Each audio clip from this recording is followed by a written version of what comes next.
채화님, 전 5년 전부터 삶이 지쳤습니다. 관계 소통이 왜 이렇게 잘 안 될까요?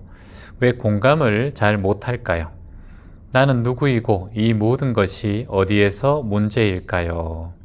고민하다가 심리책도 읽어보고 유튜브에서 여러분들의 강의를 듣다가 우연히 채화님을 만나게 되었습니다.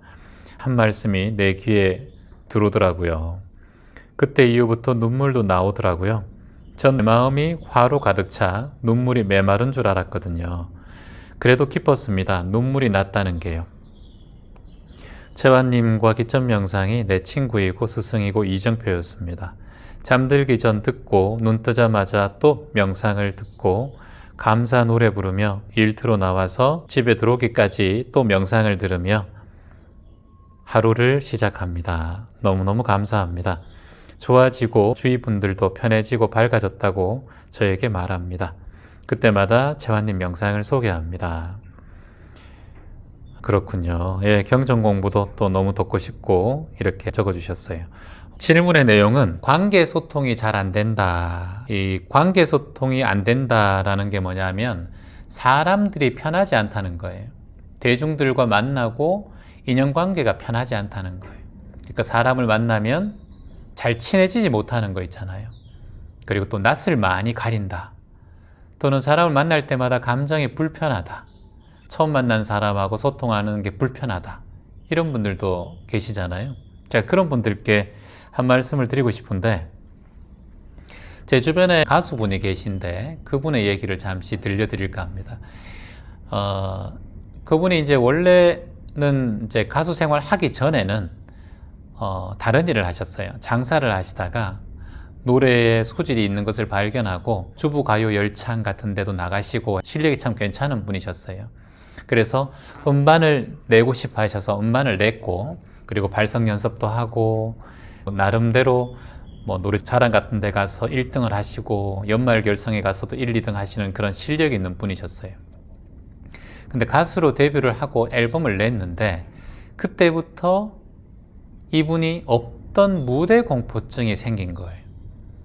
가수로 이제 활동을 한다라는 게 너무 큰 부담이 되었나 봐요. 꽤 큰 공연을 앞두고 너무나 두려움이 올라왔대요. 불안함과 두려움이. 작은 뭐 주부가요 같은 데나 노래교실 같은 데서 노래할 때 동네 노래 자랑하고는 다른데 좀 큰 한 몇천 명 앞에서 노래 부를 그런 기회가 생겨서 너무나 불편하고 감정이 요독친 거예요. 큰 무대에 어떻게 서야 하는가. 심장이 터질지 힘듭니다, 채화님. 어떻게 해야 될까요? 어떤 게 가장 걱정이 돼요? 제가 질문 드렸어요. 그분이 하신 말씀이 가사 까먹을까 봐요. 실수할까 봐요. 보통 가수분들은 리듬은 타는데 가사를 까먹는 경우는 있어요. 저도 가사를 까먹는 경우도 있고, 유명한 스타분들도 가사 한 번 안 까먹은 분들 없습니다. 다 가사를 까먹어요. 프롬프트라고 해서 그 자막이 보이는 그런 화면들을 켜놓고 노래하는 경우도 많습니다. 가사를 까먹는 건 자연스러운 거예요. 근데 이분이 이제 완벽한 무대를 하고 싶다라는 생각이 들다 보니까 자꾸 심장이 터지듯이 힘들고 걱정이 앞서는 거예요. 그리고 그 가사를 까먹었을 때 관객들이 나를 보면서 비웃으면 어떡하는가, 이런 두려움이 올라왔대요. 자, 그럼 여기서 여러분 두 가지를 한번 체크해 보세요. 이분이 지금 무대에 올라갔습니까? 큰 무대에 올라간 거 아니에요. 올라가기 전입니다. 그리고 두 번째, 가사를 까먹었나요? 가사를 까먹지 않았어요, 아직까지. 자, 세 번째, 관객들이 나를 비웃었나요? 관객들이 자신을 비웃지 않았어요. 이 세 개의 망상을 본인이 먼저 걱정하고 있다는 거예요. 자, 지금 가사를 까먹은 게 아니에요. 그리고 두 번째, 큰 무대에 선 것도 아니에요. 그리고 관객들이 비웃었던 것도 아니에요. 이게 뭐다? 세 개 다 아무것도 이루어지지 않은 상태에서 본인이 먼저 앞서 나가고 있다는 거예요. 그러면 네 번째는 두려움이 올라오는 거예요. 다섯 번째는 실수할 확률이 점점 더 올라가는 거예요. 실수를 많이 하면 이제 그것이 트라우마가 되는 거예요. 그러면 공연 전날부터 잠도 못 자고 더 피곤한 상태에서 더 불안한 상태에서 그 다음날 무대에 설 수밖에 없다. 이게 딜레마다는 거예요. 계속 반복되면 가수 생활하기 힘들어요. 저도 2시간 반짜리 공연을 보통 하거든요. 그러면 부르는 노래가 한 25곡 정도 돼요. 기타 연주도 제가 직접 하면서 하니까.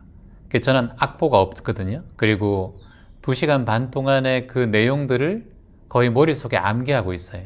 똑똑해서 그렇게 아니라 반복하다 보니까 그렇게 되는 거예요. 기타 코드를 다 외우는 것이 아니라 치다 보니까 손이 저절로 그렇게 기타 코드를 가는 거예요. 코드를 외우는 게 아니라 1997년도부터 했다라는 거예요. 이번에 2000회 공연을 했으니까 2000번을 했다는 거예요. 그러니까 1년을 안 해도 그 레퍼토리가 나오고 2년을 안 해도 그 레퍼토리가 나오는 거예요. 지금 여성 가수분이 얼마 안 됐기 때문에 이런 걱정을 하고 있는 본인이 당연한 마음이라는 거예요. 그러면 어떻게 해야 돼요, 채환님? 공연을 포기해야 될까요? 그럼 안 되죠. 트라우마가 된다 하더라도 시도해야죠. 이미 시작했는 가수 생활인데. 제가 그분에게 말씀드린 건 이거예요. 본인이 실수하면 어떡하지라는 말이 처음 질문이었어요. 그 실수하면 어떡하지라는 게 두렵잖아요. 그 두려움에서 시작되는 거거든요. 뭐든지. 관객들이 나를 비웃으면 어떡하지? 이것도 두려움이죠. 그리고 큰 무대에서 실수하면 어떡하지? 이것도 두려움이에요. 트라우마가 되면 어떡하지? 이것도 두려움이에요. 이게 습관이 되면 어떡하지? 이것도 두려움이에요. 남들이 비웃으면 어떡하지? 이것도 두려움이에요. 그때 제가 그분께 말씀드린 게 이거예요. 두려움이 올라오면 그것을 누르려고 하지 마세요. 어떠한 두려움이 올라와도 그걸 누르지 마세요. 누르려고 하지 마세요. 자, 같이 한번 말해봅니다. 두려움이 올라올 때 그것을 억누르려고 하지 말라. 두려움이 올라올 때 그것을 억누르려고 하지 말라. 두려움이 올라올 때 그것을 억누르려고 하지 말라. 억누르려고 하지 말라. 그러니까 그분이 질문했어요. 계속 억눌러 왔고 억눌러 왔던 습관이 저한테 있는데 그럼 어떻게 해야 돼요? 그래서 제가 그분에게 말씀드린 게 그거예요. 두려움을 친구처럼 대하라. 오히려 두려움을 친구처럼 대하라. 두려움을 친구처럼 대하라.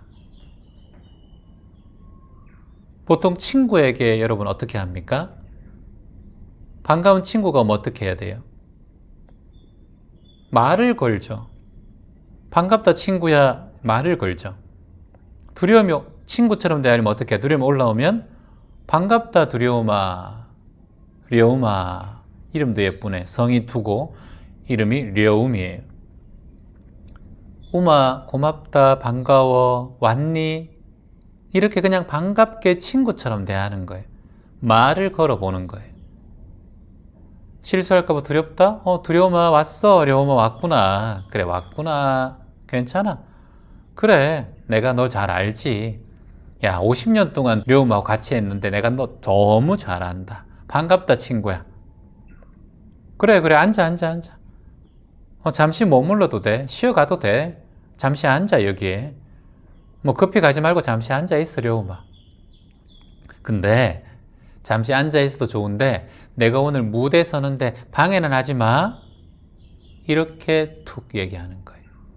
방해는 하면 안 돼. 쉬어도 돼. 넌 오랫동안 나의 친구니까. 내 잘할 수 있도록 기도해줘. 방해하지 말고 지켜봐. 옆에 있어도 돼. 옆에 있어도 돼 려움아. 괜찮아. 이렇게 말해보라고 했어요. 근데 너무 신기하게 이분이 이렇게 말하고 한 3주 정도 명상을 연습을 했어요. 그리고 난 다음에 무대에 실수 없이 편안하게 설 수 있었다고 합니다. 두려움이 찾아오면 허용하고 인정하고 받아주셔야 돼요. 두려움에게 말을 걸어줘야 돼요. 두려움아, 내가 널 잘 알잖아. 몇십 년 동안 함께한 건데 내가 널 잘 알지. 네가 나를 찾아올 줄 알았어. 내가 너를 멈출 수는 없어. 근데 옆에 있어, 그냥 옆에 있어. 공연하는 동안 옆에 있어, 괜찮아. 공연이 끝날 때까지 지켜봐. 나와 함께 해도 괜찮아. 그냥 그림자인 거예요. 우리가 걸어가면 보이는 그림자예요. 햇볕이 뜨면 나를 따라다니는 그림자예요. 인간은 누구나 두려움이 있기 때문에, 아무리 강한 자도 두려움은 있기 때문에, 그냥 태양이 비치면 그림자가 보이듯 내 인생에 항상 따라다니는 게 두려움이라는 것. 두려움은 그림자다. 자, 3번 해볼까요? 두려움은 그림자다. 두려움은 그림자다. 그저 그림자일 뿐이에요. 그때부터 이 가수분은 무대에서 너무나 자유로워졌어요. 그래서 콘서트도 하고 열심히 활동하고 계세요. 이게 뭐다? 두려움을 있는 그대로 지켜보는 연습이에요. 두려움을 있는 그대로 지켜보는 거예요. 두려움을 그대로 허용하는 거예요. 두려움을 허용하라는 거예요. 두려움을 친구 대하듯이 하라는 거예요. 친구 대하듯이. 억누르러 가면 오히려 더 커진단 말이죠, 두려움이. 아까 조금 전에 말씀드렸듯이 물 위에 떠 있는 나뭇잎을 억누르려 가면 다시 떠오르는 것처럼. 그리고 아무리 나뭇잎을 띄우려고 해도 시간이 지나면 또 가라앉는 것처럼. 이건 내가 할 수 있는 일이 아니고 나뭇잎을 그저 허용하고 바라볼 뿐, 내가 관여하면 안 돼요. 이게 감정과 느낌과 두려움을 바라보는, 지켜보는 연습이에요. 두려움이 떠오르면 그냥 관찰자 입장에서 바라보면 되고, 감정이 떠오르면 그냥 관찰자 입장에서 지켜보면 돼요.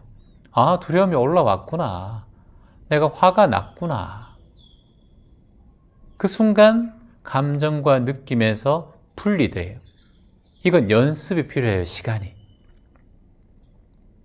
결국은 두려움을 붙잡지 않는 마음, 결국은 감정을 붙잡지 않는 마음, 감정과 생각이 흘러가도록 놔두는 마음, 그것을 붙잡으려고 하면 강물의 소용돌이에 내가 빠져버리게 돼요. 구름을 잡으려고 하면 구름 속에서 헤매게 되는 거예요. 전설의 고향 보면 예전에 귀신이 있어서 두려운 게 아니라 귀신이 있다고 착각하면서 언덕 같은 데 잘못 디뎌가지고 넘어지고, 두려움 속에서 헛게 보이고, 두려움 속에서 망상에 빠져서 발을 잘못 짚어서 절벽 같은 데 떨어지는 거예요. 결국은 현실이 아니라 내 마음이 빚어낸 형상들이라는 거예요. 내려놓으면 그만이다. 내려놓으면 그만이다.